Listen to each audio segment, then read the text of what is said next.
Howdy, Ags. Welcome to Aggie Growth Hacks, the podcast sponsored by the McFerrin Center for Entrepreneurship at Texas A&M, where we are dedicated to helping Aggie entrepreneurs improve their business, connect with other Aggie entrepreneurs, and support one another. I'm your host, Greg Martin, Fighting Texas Aggie class of 2001. And I'm your co-host, Chris Hunter, Fighting Texas Aggie class of 1998.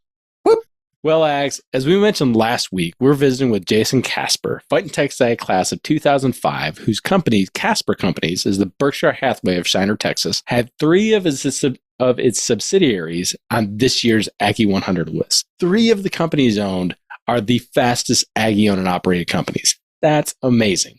If you haven't had a chance to listen to our first episode with Jason, make sure you hit pause, go back to that episode, listen to that, and then come back here for the rest of an amazing conversation. So pass it back and listen up to Jason as he shares some really good bull. So how do you get employees to buy into the Kaizen principle? Yeah. So again, when we first started, it was a toddler walking and falling and getting up and walking again. I would say it took 3 years, if I'm being perfectly honest. And, one of the things that, again, a lean or Kaizen or whatever, it can't be an area of the company. It's got to be the heartbeat of everything in all aspects of the company. So I'll give you an example. One of the was surprising to me, because I was Wall Street finance. I didn't know anything about manufacturing. I always thought that, just lean was just a manufacturing thing. And we found we got so much savings on the accounting side in value stream mapping and finding out where the waste was. We went from 17 working days to do a close for financials of all, and think about how the complications of Kaspar Companies, right? Down to 3 days. So now, oh my gosh, every month, and I got the financials for September yesterday for the entire every subsidiary, every company that I work for. Just don't listen to that. I am not there. Well, maybe you guys need to talk to them. Yeah. So it's driving that ownership. Back to your question, across the company. And, originally there's always going to be, especially in small towns, right? Change, like you don't like, oh, that's a 4-letter word that I had a 5th letter to make it really bad, and so, but once they see how it benefits them, or like, oh wow, this made my job a little bit easier. Well, it goes from I'm against it to, okay, I'll be neutral on it. And then it happens 2 or 3 more times. It's like, oh, I'm a big supporter of it, right? How I can do more, right? And so it took 3 years. And it has to be driven from the top. In this case, myself, like I was saying, it can't be, just this area, because it will just peter out, where it's like, we're just going to do it in this area because this is where we have problems. But it's not a philosophy across the company. And you may get some gains there, and then in 3 years, we'll be gone, right? And so it's the continual just reinforcing the message, showing how it's improving their lives, seeing how it improves their lives, until now, it's the culture. And so now when an outside employee comes in, or a new hire, well, they're automatically stepped into the culture. They don't know anything different, and they embrace it because everyone else has embraced it. So you started with obviously yourself, right? Mm-hmm. Pushed it to leadership, right? Leadership pushed it down. Correct. When I say pushed it, was there a process that you had for that? So so Kaizen Events is the process of teaching and learning. And so when you do a Kaizen event, the rule is, for us, you want somebody outside, at least one person completely outside the process. You want somebody sort of inside the process. And then we try to find somebody who hasn't done a Kaizen that year. And so our internal goal, we don't meet it every year, but is that at least every single person will be in one Kaizen over the course of a year. We have nearly 500 employees. And so that's a effort to try to get, as many as, and that's a KPI we track. What percentage of employees have been in a Kaizen over the course of a year? And it's reported monthly, right? That reinforcing loop of getting people, and Kaizens are difficult, but I've never, ever talked to an employee that after they've been to it at the end of the week, there's like, wow, I didn't learn so much, instead of doing my hour by hour job or whatever my weekly, I focus on a problem, and we, have facilitators and use different tools from the Kaizen toolkit on how to solve different problems. But when they do the report out, because at the end of the Kaizen, everyone does a report out, typically about 20 to 30 minutes to other subsidiaries. So there's cross learnings, and then management. So we get to hear about what was going on. And at the last slide of the report out is everyone says at least one thing that they learned, from the Kaizen. And you can see those light bulbs going on and those eyes lighten up. And, then they go tell somebody else at the water cooler. It's like, yeah, I was in that Kaizen last week and, we helped, take 7 hours out of this process. We went from painting 30 a day to now we're painting 34 a day, no additional labor, right? And, it just builds on itself. What an investment in resources. So you want everybody, all 500 from you down to a Bubba putting rivets on saddles. Yes, 100%. And like I said, we don't hit it every year as far as 100, but because it's a KPI, it makes it visual. And when there's a process, even on how you create a charter for a Kaizen. And so hence, we look at the charters like, okay, here's the people who are suggested to be involved. Are there people who haven't been involved? Can we pull someone from over there? So yeah, again, it becomes part of the culture. The first 3 years, it's a grind. It's fingers on a chalkboard. Now it's no longer even thought about. It's just part of it's like, breathing air. So, it's good. That's amazing. What a testament to you and the other leaders to kind of walk through that and to invest in that. I want to shift gears for a little bit and kind of maybe go back to what we talked about. You are so value driven to your customers. And while you've got the Venn diagram and, you have that customer that's in the middle of it, there's a big chunks of that Venn diagram that are not in that concentric circle or that little circle. My question is, how do you know what is valuable to your customers? Like, how do you know when you look at something, yes, we can bring value because we know them? So I think the most obvious answer might be the right answer in this sense is you ask them or talk to them. So even the way that it's called LPPD, Lean Product Production Development, back to even Toyota and how they create vehicles. Everyone knows, Toyota was known for value in their vehicles. When we create products, we specifically go and do surveys and do a lot of research of what the customer, feedback on stuff that they would value in that particular product. So for instance, Bedrock Truck Beds. This is maybe a perfect illustration.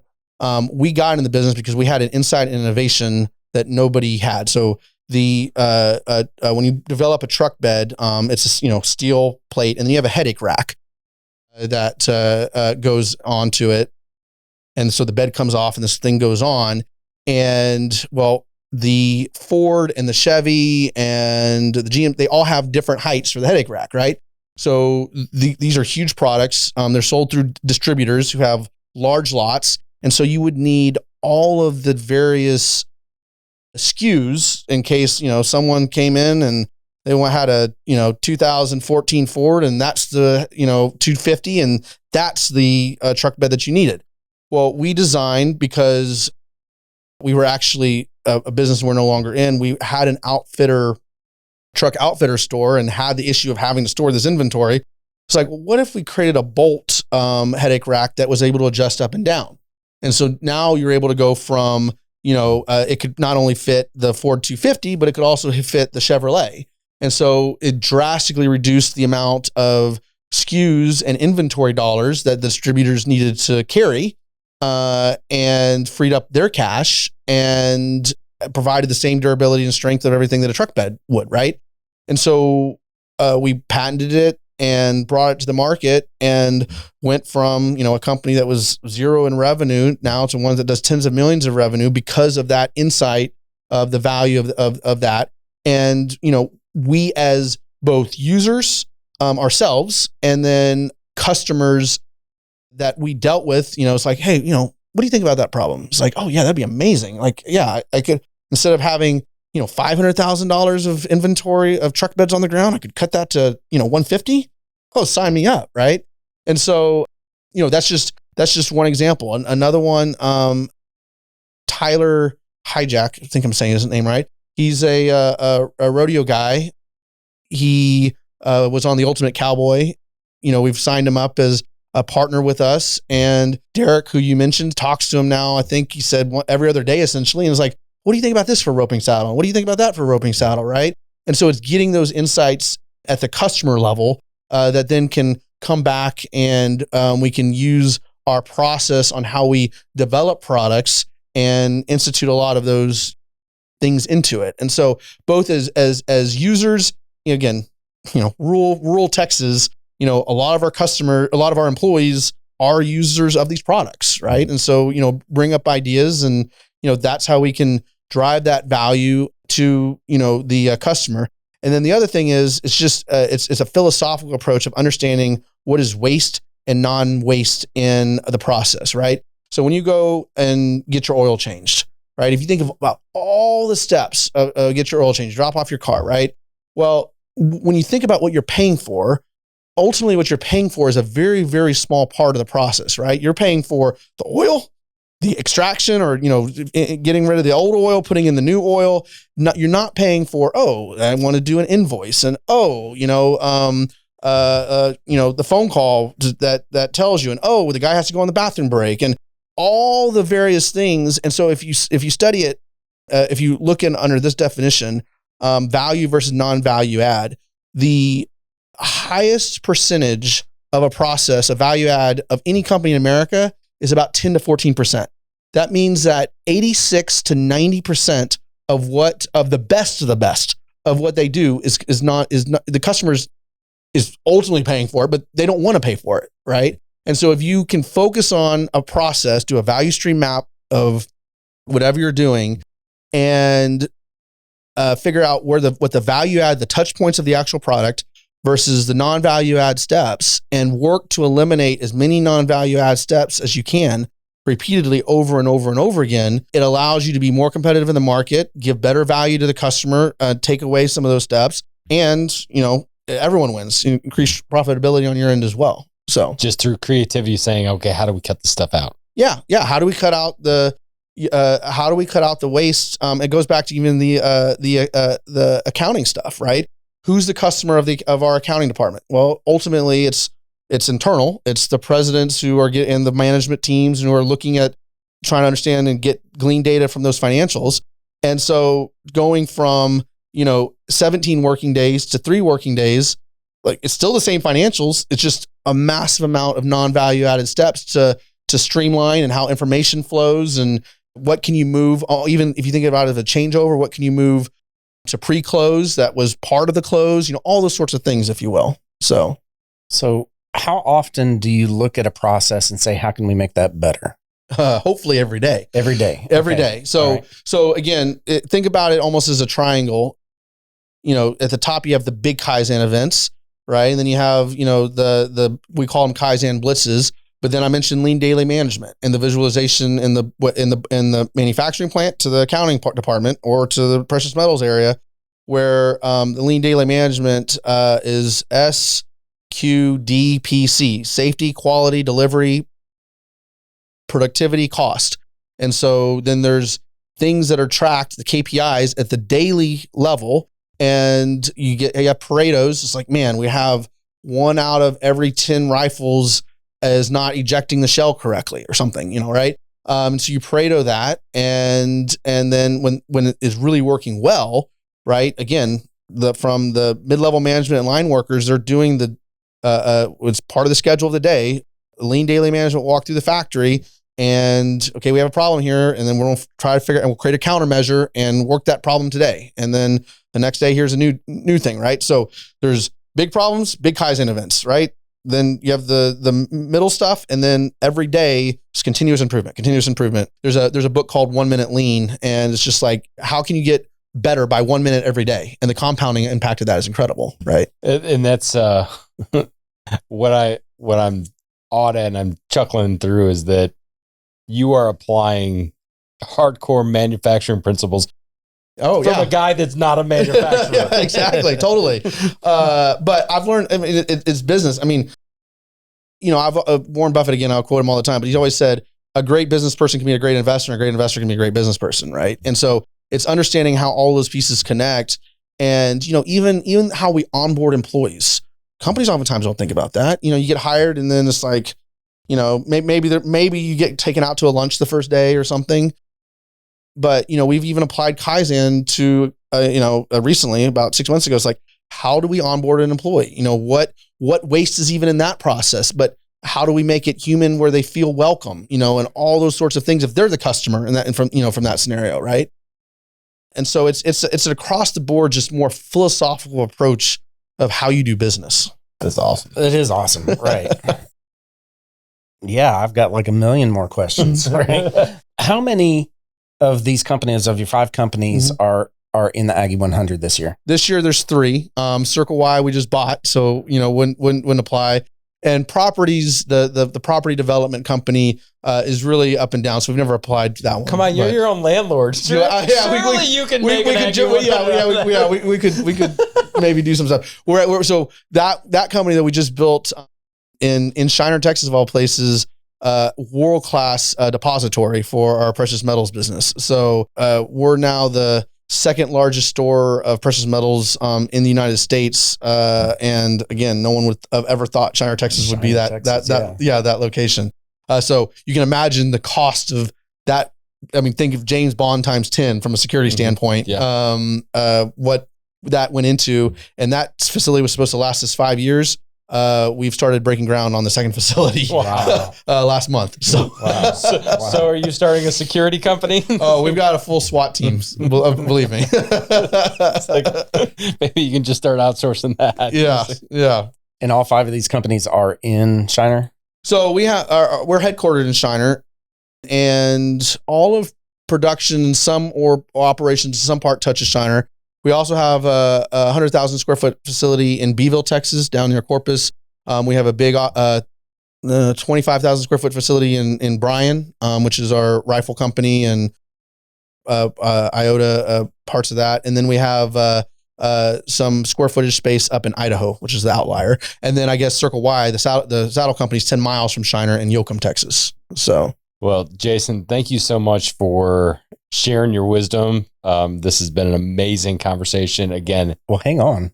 Like, what's your BHAG? What is your big, audacious goal? Right? You can't get out of this without this. That's right. These are some awesome companies. You've got some awesome ideas here. Yeah. Where are you going 5 to 10 years from now? So, yeah, it's not something that we often talk about just because, it goes to numbers. But let me sort of unpack it a little bit. So first of all, Kaspar Companies' mission. Kaspar Companies exist to improve people's lives by being faithful stewards of God's given resources. So if you dissect some of those words, right? One, we recognize that the money, the capital, all that kind of stuff is ultimately not ours. When I die, I'm not gonna be able to take it with me. And so we're a steward of that capital, right? And that's how we want to approach it. And then the second thing is existing to improve people's lives. How do we give back? And people's lives are our customers, our suppliers, our employees, people in our communities, right? And so this was actually right before COVID when we started. We were coming up on the end of the 3 years of just this really grind that I was referencing and rebuilding some of the foundational things that good businesses do, and been pretty stagnant during that period. And I got our leadership team together, and we set a BHAG to be a $1 billion valuation by 2043. Now, how did that number come up, and why 2043?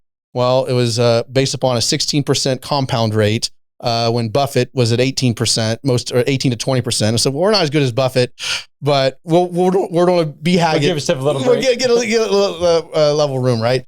And since then, we were so far ahead of that on pace. But it's not about. I still I shouldn't say this. I still drive the same car I drove my senior year in college. It's got 280,000 miles on it. It's how I get to work every day. It's fine. It's not about the money. It's ultimately about the mission. Back to if we can be great stewards of the capital and in the decision making and where we're investing, where we're hiring, that's ultimately how we can maximize improving people's lives, from the customer to the supplier to our communities that we're involved in to our employees, right? And so that's how we look at it, sort of internally at the high level of what we're driving towards. So why 20? Because that was the 2043, because that's a 16.5% compound rate from 2020 to a billion. Right. and so far we're actually way ahead of pace on that. So so Buffett, watch out. Well, I think that throughout all of this entire conversation, it truly is transparent to say, look, we are here for something that's bigger than us. We are here to get better. Mm-hmm. We're here to hold each other accountable to get better, but we're not doing it. Having you say that in your mission kind of at the tail end of our conversation kind of puts a really nice bow on everything, because it's that type of mission that provides sustainability through the sucky times. Yeah. And I mean, again, I maybe have a unique perspective because 5th generation and 126-year-old business at this point. And so I don't think in years, in terms of years or even decades, right? I'm thinking about my grandchildren and great-grandchildren that I've never met before, or I will never meet, or at least my great-grandchildren I'll never meet, right? And so, in thinking through that, we have sold companies before, but we are, for different strategic reasons, Jasonism that is you can buy for value, buy for strategy. You never sell for value, only sell for strategy, because you never know what the valuation, who knows what the future is going to be, right? And so for strategic reasons, we have sold, things here or there, but when we buy stuff, the intention is always forever. And that's sort of the mindset. And so that is also very freeing, even in the business world of America, on how businesses think. And so I can think in terms of not only years or decades, I can think in terms of generations of sort of where we're going and what we're trying to do. So, well, Jason, thank you so much for coming and really sharing so much that you have. It felt like 10 minutes. Yeah, exactly. Yeah. But thank you so much for coming on. How can the Aggie Growth Hacks family, all the Aggies out there listening, get in touch with you, sure, support you, and encourage you moving forward? Yep. So I'm located in Shiner. It's kind of a trek to visit us, but easiest way is email Jason@KasparCompanies.com, and Kaspar spelled with a K, K-A-S-P and A-R. A is an Apple R, not E-R. So Jason@KasparCompanies.com. And would love to hear from people and help in any way we can as well. So, well, we're super excited to celebrate with you tonight. Yeah. And congratulations again on the Aggie 100. Aggie 100 is a great program. I'm very proud to be a part of it. Was here at the first one, here at the 10th year anniversary. And is this a 20th anniversary? So I've hit the first, 10th and 20th. So plan to be back. Awesome.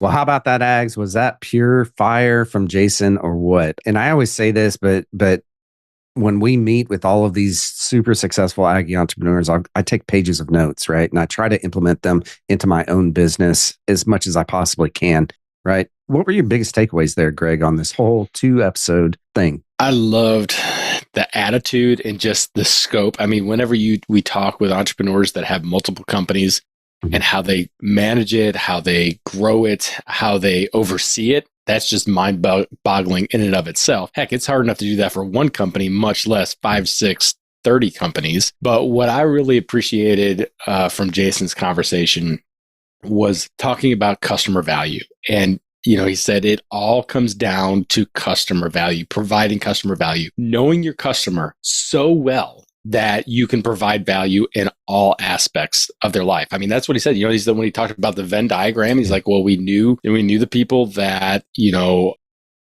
that like firearms. We knew that they like precious metals. They like saddles, the wire company. I mean, it's awesome how all of that overlapped. And to an outsider, it may look like, well, that customer's different. He's like, no, they're all the same. We're in the perfect Venn diagram, the sweet spot, so that we know that customer so well that we can provide value in different aspects of their life. And in that relentless pursuit of that, asking customers, why is this valuable? How can we make it more valuable? What can we do better? Those are the things that allowed him to have 3 Aggie-owned companies on this year's list. So what about you? What did you take away? Well, and I want to pause here for a second, and let's just talk about that alone right there. 3 out of the 5 companies. And really the only reason that those other 2 companies aren't on the list is because they're too young. You have to be in business for 5 years before you can even apply for Aggie 100, right?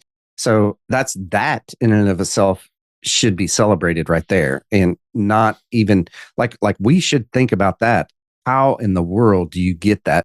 And I think that's through his Kaspar business system. If we think about that and we go back to that, because we did have him clarify exactly what that was, right? So it's skills is what it, and so safety, Kaizen, investing, lean, leadership, and strategic development, right? And he applies that framework to every single new company that they are creating or buying, right? Or purchasing, and just simply go in there and optimize like there is no tomorrow. Because when you get to talking with him about that and really the buy-in for applying like the lean system and having those Kaizen events, that in and of itself right there is just really cool. How they're able to do that and just completely optimize. I mean, like, for instance, even just the getting the financials out, what did he say, from 12 days to 3 days? Oh my gosh. I told my controller that she's like, that's bonkers. But it's a process. Yeah. It's becoming lean. It's becoming efficient. Yeah. And it can be done. Yeah. You just have to have the structure and the system and the relentless pursuit of perfection. Right. And getting 1% better every single day. Absolutely amazing. So that was my biggest takeaway: fast growth and this framework, right? And I'm a big, huge believer of EOS framework. I mean, he's got an interesting take on this business framework that he's using. So, and obviously the KBS works for him, and it's proven to be multiple Aggie 100 winners, not only this year, but in years past.